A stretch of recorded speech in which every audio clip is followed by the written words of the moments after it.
warahmatullahi wabarakatuh. Selamat sore pada teman-teman sekalian. Kali ini saya bersama rekan sejawat saya, Saudara Arsyad. Ini kita ke kampus APMD Yogyakarta. Kita akan refleksikan sejenak apa hasil bacaan, karena kita teman-teman sekalian punya program itu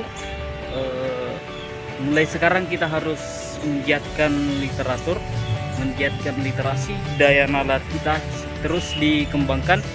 Jadi kita punya program itu satu hari minimal satu buku itu habis kita tuntaskan. Dan saya tentunya sudah menuntaskan buku terkait dengan guyonan-guyonan dari Gus Dur, kritikan-kritikan Gus Dur terkait dengan melihat fenomena yang terjadi di Indonesia melalui kritikan guyonannya yang sangat-sangat luar biasa. Oke teman-teman sekalian, kali ini saya sudah bersama Saudara Arsyad.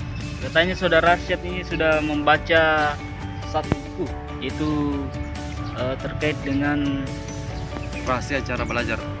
Ya, para ilmuwan dunia, cara belajarnya para ilmuwan dunia. Kali ini kita akan mendengarkan bagaimana trik dan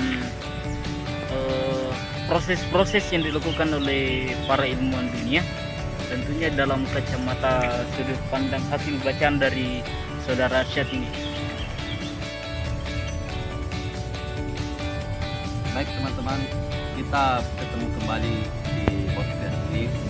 Saya akan menyampaikan beberapa hal terkait apa-apa yang telah saya pahami daripada buku ini yang berjudul Rahasia Cara Belajar Para Ilmuwan Dunia, di mana mengisahkan seorang ilmuwan dunia ini dari mulai Albert Einstein, Thomas, Ibnu Sina dan lain-lain sebagainya.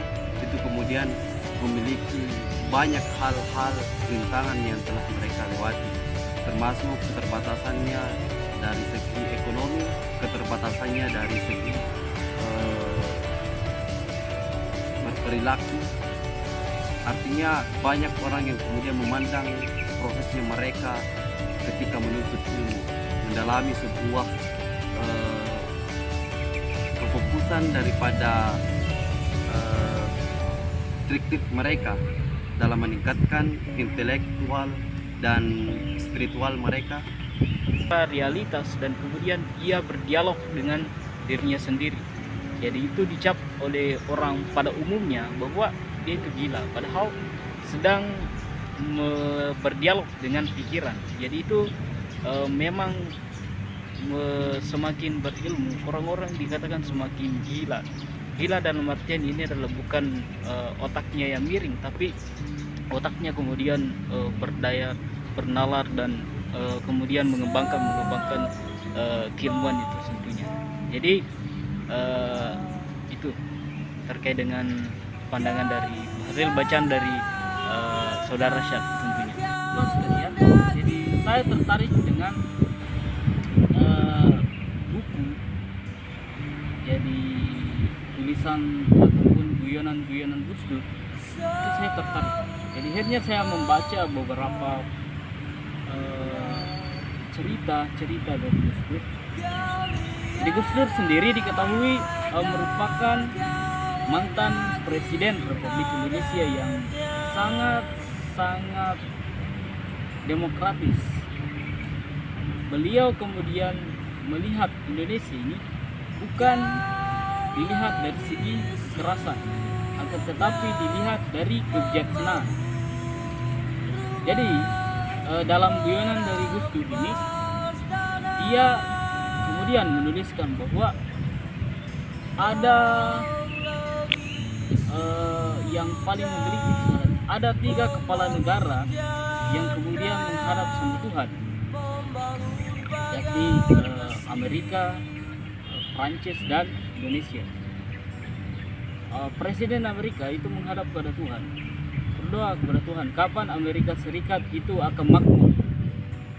Jadi Tuhan menjawab, itu 20 tahun lagi Amerika akan makmur. Kemudian Presiden Prancis menghadap kepada Tuhan, bertanya, Tuhan, kapan Prancis makmur? Tuhan menjawab 25 tahun lagi.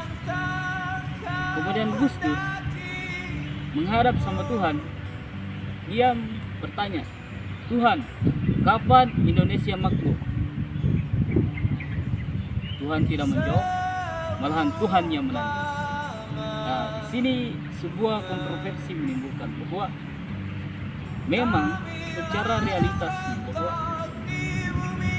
pemimpin sesungguhnya itu dia akan memakmurkan masyarakat itu sendiri. Tetapi kita lihat sekarang bahwa keadilan sosial Indonesia ini sangat menjadi tumpang tindih dikarenakan hukum masih belum adil.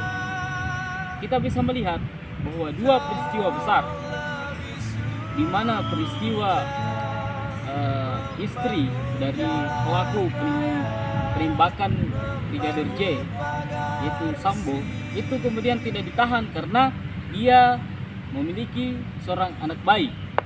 Kemudian ada peristiwa yang terjadi di tepatnya di daerah Sulawesi. Itu kemudian anak dan ibunya itu kemudian ditahan dengan pelanggaran undang-undang ITE. Itu kemudian ditahan bersama, padahal ini dua kasus yang hampir mirip, sama-sama anaknya bayi dan itu ibunya akan menyusui, dan tetapi kemudian ditahan. Ini menunjukkan bahwa hukum belum berjalan adil. Jadi dalam guyonan-guyonan Gus Dur itu banyak sekali mengkritik sebenarnya pemerintah, melihat dari sudut pandang bahwa Indonesia adalah salah satu negara Muslim. Indonesia adalah salah satu negara dalam keadaan tidak baik-baik saja.